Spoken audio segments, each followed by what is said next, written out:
namanya datang belakangan. Begitu juga dengan amalan-amalan yang dulu belum ada, tapi kemudian ada belakangan. Tapi dasar asas daripada dalilnya tetaplah dari Quran dan sunnah Rasulullah sallallahu alaihi wasallam. Maka perbuatan-perbuatan kita yang amat sangat banyak sekali, selama dalil amnya masih ada, maka dia masih bernaung di bawah Quran dan sunnah. Adapun perbuatan yang tidak boleh, yang bid'ah, yang dhalalah, yang mungkarah, bid'ah dibuat-buat, dhalalah sesat, finnar masuk neraka, itu adalah perbuatan yang tak ada dalil sama sekali. Tak ada dalam Quran, tak ada dalam hadis, tak ada dalam ijma', tak ada dalam qiyas. Hari panas terik, pergi ke bawah tiang, lalu kemudian tegak sampai berpeluh menatap matahari ke atas. Bila ditanya apa yang sedang awak lakukan, semakin berpeluh semakin banyak pahala. Itu bukan saking banyak peluh banyak pahala, makin banyak peluh banyak sakit kepala. Maka ini bukan perbuatan yang baik, karena tidak ada dalam Quran, tidak ada dalam sunnah, tidak ada dalam hadis, tidak ada dalam ijma', tidak ada dalam qiyas, tidak ada tuntunan dari Allah dan dari Rasulullah sallallahu alaihi wasallam. Adapun bahagia dengan lahirnya Nabi Muhammad sallallahu alaihi wasallam, rasa bahagia dengan lahirnya Nabi, Nabi pun bahagia dengan lahir dirinya. Mana contohnya? Nabi beribadah pada hari Isnin. Kenapa engkau berpuasa hari Isnin ya Rasulullah? Dzaka yauma wulidtu, hari Isnin aku dilahirkan. Itulah dasar kita berbahagia pada bulan Rabiul Awal, dan tidak hanya pada Rabiul Awal, pada setiap hari Isnin pun kita berbahagia. Kenapa? Karena hari Isnin kelahiran Nabi Muhammad sallallahu alaihi wasallam. Nampaknya puan berbahagia betul hari Isnin ini. Iya Ustaz Abdul Somad. Kenapa puan berbahagia? Setiap hari Isnin inilah suami saya bagi belanja lebih sikit. Supaya apa? Supaya saya memasak, supaya saya siapkan gulai, supaya saya siapkan manisan, supaya saya undang jemput jiran tetangga semuanya. Kami membaca maulid, kami berzikir, kami berselawat, kami berdoa di rumah yang kecil. Maka setiap rumah membuat anak menantu tahu, itu kita sudah mewariskan sesuatu tradisi yang baik. Man sanna fil islami sunnatan hasanatan, siapa yang membuat sesuatu yang baik, falahu ajruha, dia dapat pahalanya, wa ajru man amila biha, orang yang meneruskannya nanti selepas dia mati juga akan dapat pahalanya sampai pada hari kiamat, min ghairi an yanqusa min ujurihim syai'un, tanpa mengurangi pahala orang yang membuat pertama kali. Jadi siapa pertama kali yang membuat maulid, menyusun syairnya, menyusun selawatnya, dikumpulkan orang ramai, maka sampai hari ini dia mendapatkan pahalanya. Mudah-mudahan kita yang hari ini ada anak-anak kita yang hadir, belia-belia kita, nanti selepas kita mati menghadap Allah, kita akan meneruskan tradisi ini.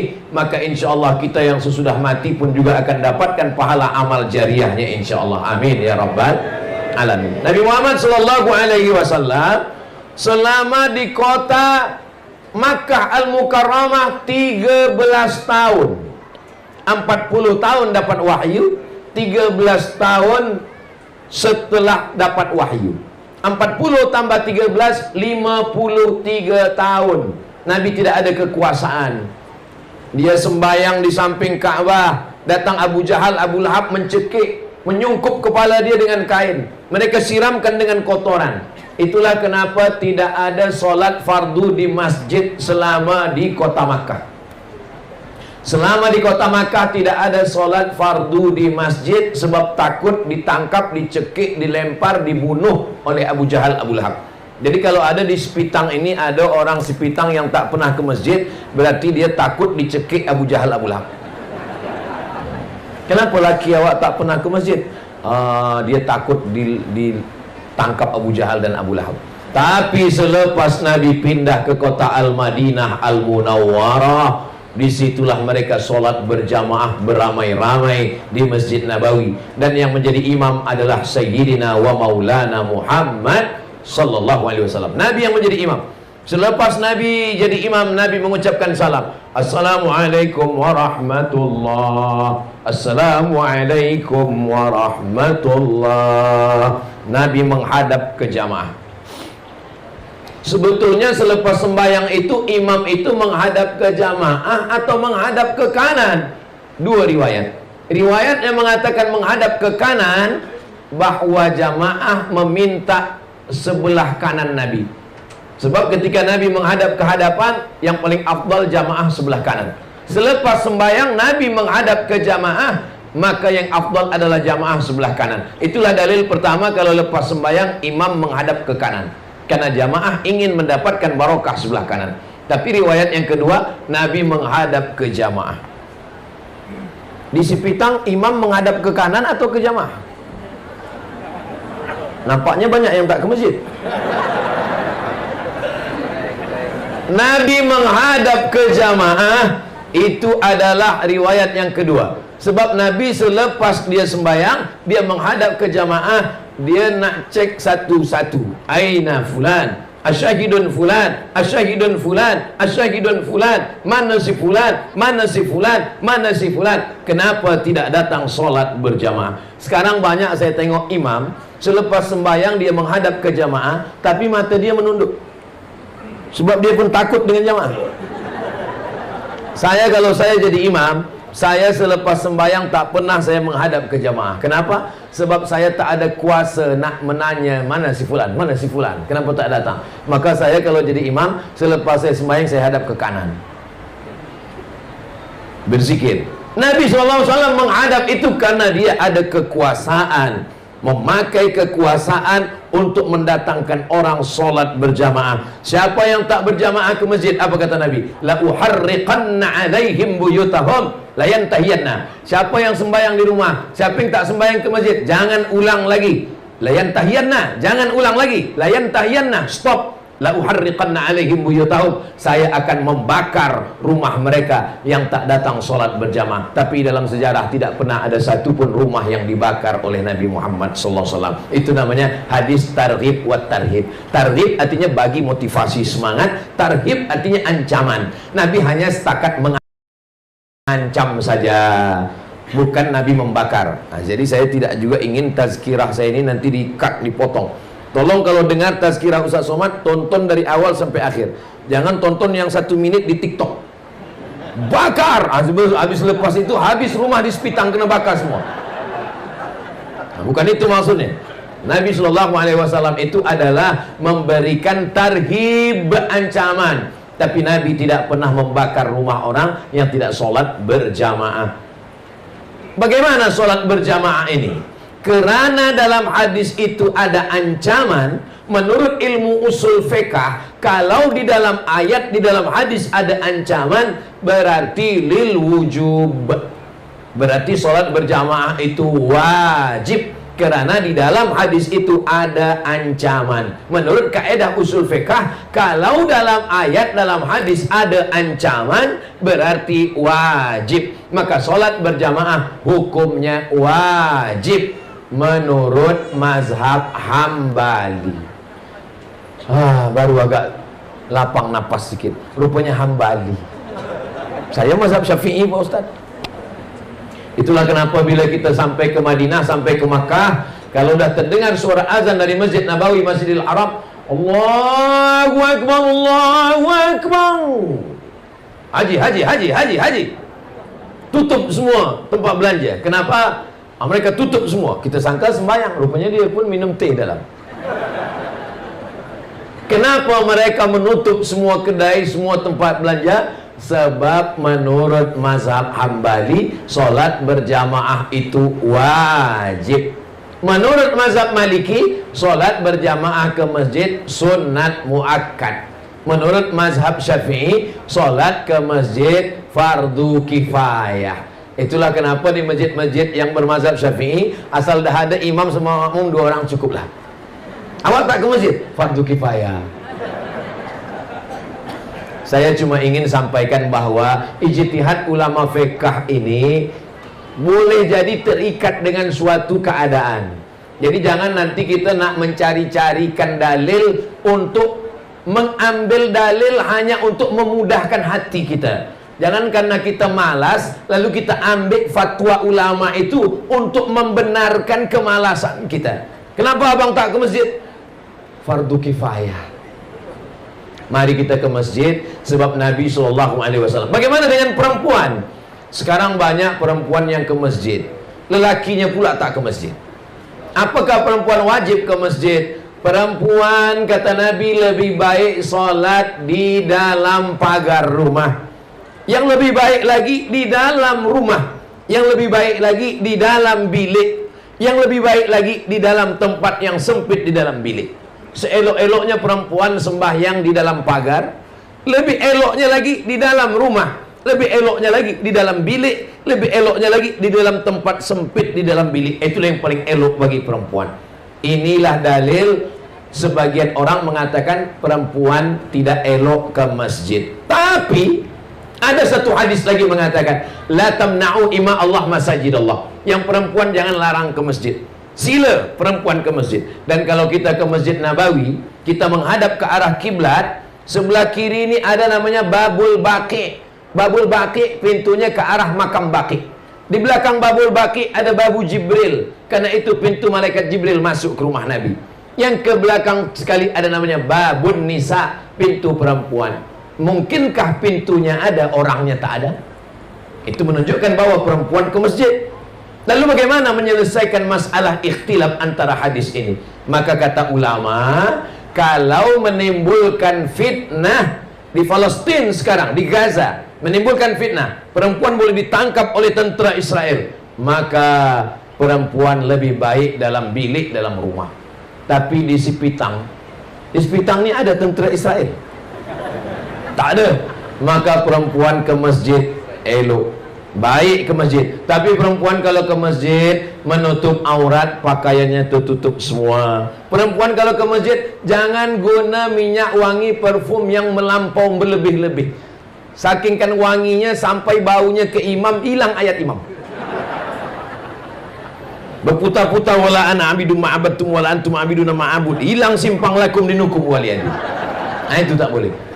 Selama dia di masjid, biasanya di masjid ada tempat perempuan, ada tempat lelaki, ada satir, ada kain. Kalau dia di balik kain itu, dia jangan tertawa, terbahak, terkikik hingga jamaah lelaki pengsan mendengar ketawa dia. Selama dia di masjid, dia tidak ribah menceritakan aib orang lain. Dia berzikir, bertasbih, bertahmid. Apalagi kalau dah terbiasa dengan maulid, banyak bersalawat. Allahumma salli ala sayyidina Muhammad wa ala ali sayyidina Muhammad. Datang kawan dia bercerita, macam mana laki si fulan, anak si fulan, menantu si fulan. Allahumma salli ala sayyidina Muhammad wa ala ali sayyidina Muhammad. Kalau ini boleh dijaga, perempuan elok ke masjid. Tapi kalau tidak mampu menjaganya, maka perempuan lebih elok di dalam bilik, lebih elok di dalam rumah, lebih elok di dalam tempat yang sempit, supaya tidak menimbulkan fitnah. Jadi sebenarnya Nabi SAW sudah ajarkan ajaran yang Masya Allah Tabarakallah. Setiap tempat sujud Nabi itu dijadikan sahabat sebagai masjid. Nabi ketika hijrah dari kota Makkah sampai ke Madinah, sebelum Madinah dia berhenti sejenak selama 4 malam. Hari Isnin dia sampai, malam Selasa, malam Rabu, malam Khamis, malam Jumat. Kebetulan ini hari Jumat. Malam Selasa, malam Rabu, malam Khamis, malam Jumat. 4 malam dia di Quba. Satu masjid terbina, itulah dia Masjid Quba. Selesai dari Masjid Quba, Nabi hari Jumat menuju ke kota Al-Madinah Al-Munawwarah. Hari Jumat. Hari ini hari Jumat Nabi bertolak dari Quba ke Madinah. Dan ketika di tengah jalan masuk waktu Jumat, Nabi solat Jumat. Tempat Nabi sujud solat Jumat tidak di masjid, di tanah lapang, di padang. Nabi solat Jumat, tempat Nabi sujud di padang itu dibinalah masjid oleh Umar bin Abdul Aziz. Nama masjid itu namanya Masjid Al-Jumu'ah. Panjang umur, sehat badan, dari Quba ke Madinah. Mudah-mudahan kita boleh singgah di Masjid Al-Jumu'ah insyaAllah. Tapi pengalaman saya membawa jamaah umrah, jarang jamaah bertanya di mana Masjid Al-Jumu'ah Ustaz. Ada beberapa jamaah lah yang tanya mana Masjid Al-Jumu'ah. Yang banyak tanya di mana jual tempat celak Ustaz. Tak salah, pakai celak pun sunnah juga. Ismit namanya. Ada batu hitam ismit yang dipakai oleh Nabi SAW untuk menjaga mata. Ini menjaga mata. Menjaga mata. Jadi ismit ni elok jaga mata. Iya. Saya dah belikan 3 Ustaz, supaya menjaga mata suami saya, supaya tak menengok isteri orang lain. Ismit ini adalah yang dipakai sekarang, yang dipakai untuk celak mata supaya menjaga mata. Maka Allah Subhanahu wa taala menceritakan ini semua melalui lisan Nabi Muhammad sallallahu alaihi wasallam supaya apa? Supaya kita ambil iktibar pelajaran. Di bulan Maulid itu diceritakan semua kepada jamaah supaya jamaah ambil. Tapi saya tidak mampu untuk menceritakan tentang Nabi 63 tahun dalam 60 menit. Siapalah Tuan Guru, Ustadz Habib yang boleh menceritakan hidup Nabi 63 tahun dalam 60 menit? Kalau ada orang yang mengatakan saya boleh menceritakan 63 tahun dalam 60 menit, bahasa Arabnya mustahilun. Makanya siapapun yang bagi tazkirah maulid, datang duduk dengar. Di surau, di masjid, di musola, di rumah, di bilik, di office, datang saja. Sebab maulid tentang ini boleh jadi tak diceritakan ini, maulid yang ini tak diceritakan ini. Dan kalau ada maulid yang diceritakan secara berulang, itu menguatkan hati dan akal fikiran kita, supaya kita lebih cinta. Hafal kaji kerana diulang, pasal jalan kerana dilalui. Begitu pepatah orang Melayu. Hafal kaji itu karena selalu diulang. Pasal jalan, ini jalan ke sawah, jalan ke kebun kita. Kalau dia selalu kita lalui, dia pasal sampai tak tumbuh lagi rumput, maka insya Allah begitu juga lah dengan maulid itu. Kita datang, kita dengar, kita duduk, kita berzikir, kita beristighfar, kita berdoa, kita berselawat. Mudah-mudahan mendapatkan barokah maulid Nabi Muhammad sallallahu alaihi wasallam. Lalu kemudian Nabi Muhammad sallallahu alaihi wasallam tahun yang kedua itu perang bernama Perang Badar. Dari kota Madinah ke Badar itu 150 km. Dari kota Madinah ke Badar Nabi naik kuda. Berapa umur Nabi ketika dia perang Badar? Kita kira sama-sama. Nabi dapat wahyu umur 40. Di kota Makkah berdakwah 13 tahun. 40, 13, 53. Perang Badar tahun kedua 40, 13, 2, 55 tahun. Nabi umur 55 tahun naik kuda 150 km. Umur 55 tahun. Nabi Muhammad umur 55 tahun naik kuda 150 km. Umat Nabi Muhammad umur 55 tahun medical check up. Kalau kebetulan yang saya sebut ini sama nasibnya macam tazkirah saya, jangan tersinggung. Kunci mendengar tazkirah pengajian itu satu saja, jangan tersinggung. Sebab beberapa jamaah tersinggung balik meninggal. Saya bukan berarti saya sihat, enggak. Saya pun ada juga sakit-sakit. Saya banyak jamaah tanya, saya tengok ustaz ni sihat saja. Saya bilang saya sehat, sebab saya tak pernah ke hospital. Kalau kita ke hospital, dia medical check up, pasti dia katakan sakit. Tapi saya tetap ke hospital membawa anak saya. Baru pekan lalu saya ke hospital membawa istri saya, membawa anak semua. Jangan tambah rukun iman kita menjadi 7. Antu'mina billah wa malaikatihi wa kutubihi wa rusulihi wal yaumil akhir wa bil qadri khairihi wa syarrihi wa hospitalihi.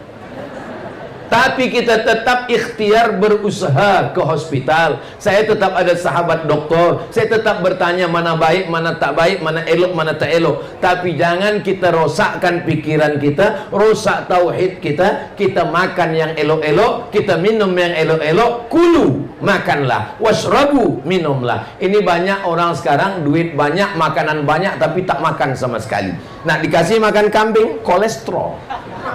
Nak minum teh tarik, diabetes, gula darah. Tahan ini, tahan ini, tahan ini, datang malaikat maut, mati.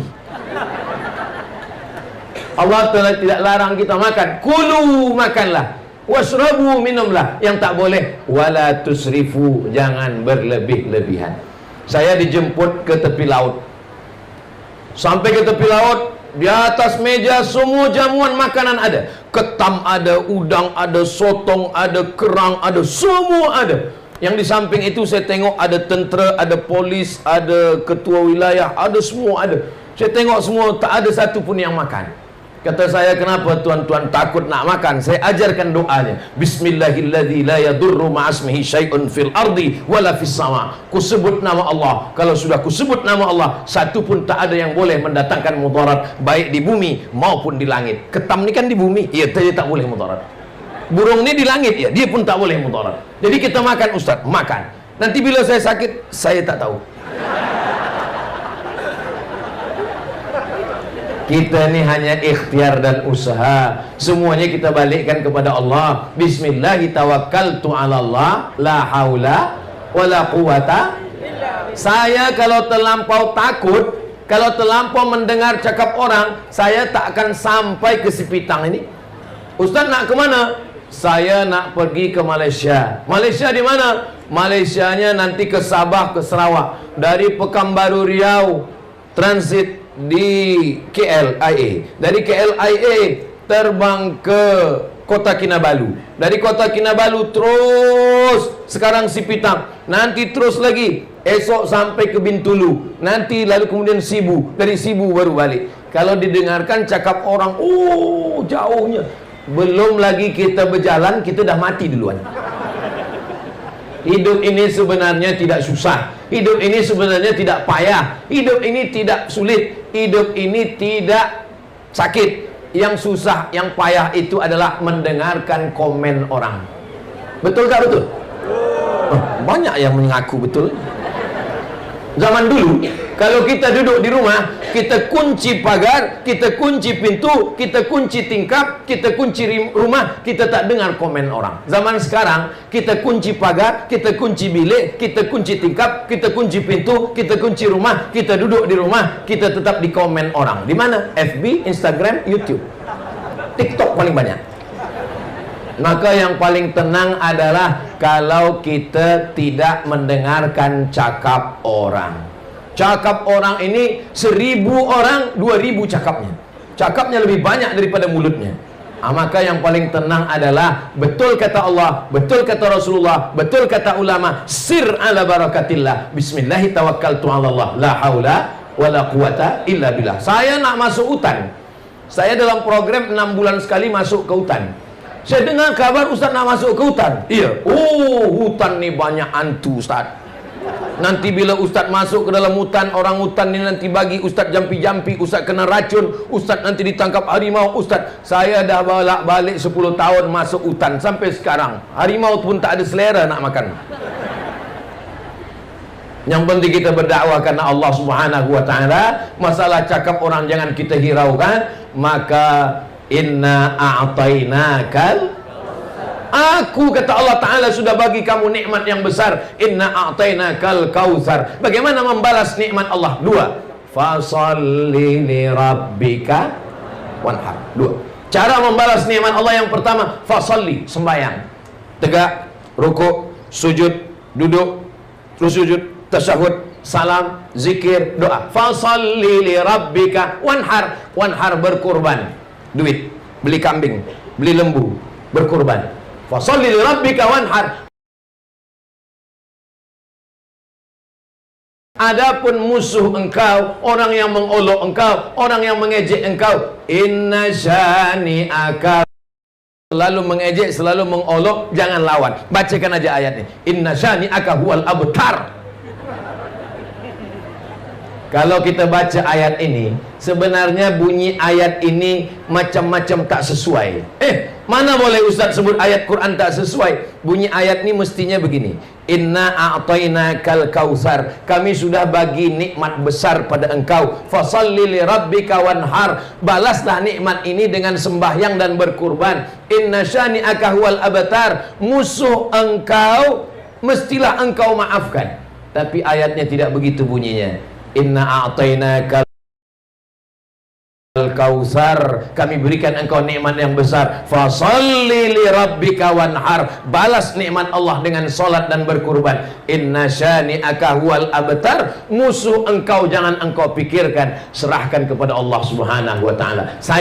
Kalau saya pikirkan haters yang attack, berapa kali akun FB hilang, berapa kali akun-akun itu kena ban, tapi kita tak fikirkan itu.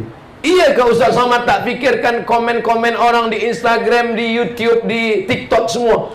Saya baca, tapi tak saya fikirkan. Saya baca. Ada beberapa yang saya ingat. Ada beberapa komen yang saya ingat. Ustaz, jadikan aku yang kedua. Itu saya ingat sikit. Yang perlu kita fikirkan macam mana kita mati husnul khatimah. Amin. Yang perlu kita pikirkan macam mana selama di alam barzah ada amal yang mengalir. Amin. Yang perlu kita pikirkan macam mana bangkit di padang mahsyar kita termasuk yang dapat naungan aras. Amin. Yang kita pikirkan macam mana waktu meniti titian siratal mustaqim kita yang kencang macam kilat. Amin. Yang perlu kita pikirkan macam mana ketika nanti dihisab kita termasuk yang tidak kena hisab terus saja masuk ke dalam syurga Allah Subhanahu wa taala.